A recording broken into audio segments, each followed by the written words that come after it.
Welcome back, everyone. This is Mindy Eggen, and today's video is all about the Simon Says STAMPtember collaboration with Gina K Designs.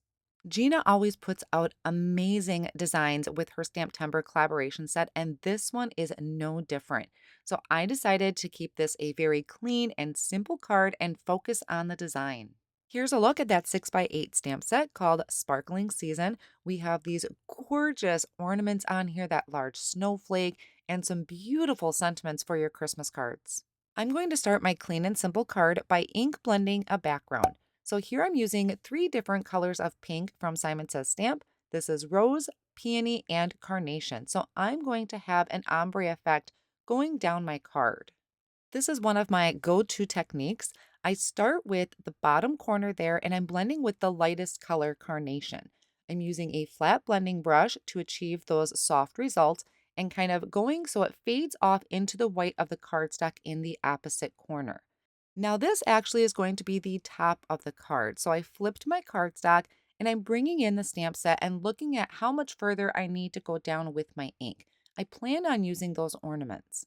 So now I flip the cardstock back down. This is just easier for me to blend this way. And I'm going with the peony ink. Once again, just light-handed with that blending brush and leaving it so it's going to fade off into the white of the cardstock.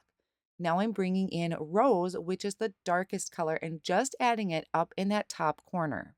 After I achieved the results that I wanted, I'm going to dry this panel with my heat tool. I plan on doing some embossing, so I want to make sure that this panel is really dry.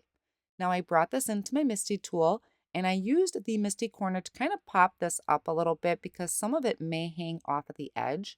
After I lined up my ornaments in that corner, I'm going to pick it up with the door of the Misty, bring my Misty corner back in so that I can make sure this is all aligned perfectly, and then prep the cardstock with an anti-static powder tool. I'm inking this image up with the white pigment ink, which I try to use pigment ink whenever possible. I love embossing inks, but I just love using my pigment ink, especially for heat embossing.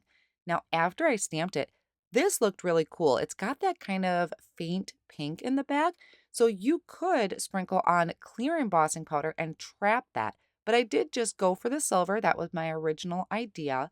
After I tapped off the excess, I'm going to melt that silver embossing powder.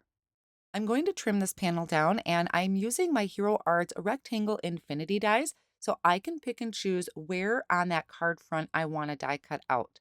I brought that back over to my mini Misty and I'm inking up this beautiful scripty sentiment in the intense black ink. I want to keep this a very clean and simple design, but I did want to add some dimension to this. So I went ahead and trimmed out some 110-pound cardstock in the same size as my panel, and I'm going to layer these together with a dot runner. So that's providing complete coverage behind my panel and also adding a little dimension. Then I can go ahead and add it to a card front that is 4¼ by 5½. You could really do an assembly line with this design using a variety of colors. So no embellishments, just pure elegance on this card. I hope you enjoyed today's card tutorial. I will have all of my supplies listed down below in the video description and over on my blog. These collaborations tend to sell out very quickly, but I hope you still find this video inspirational with something you have in your stash in case you missed this beautiful stamp set. Thanks for stopping by, and I'll see you again soon.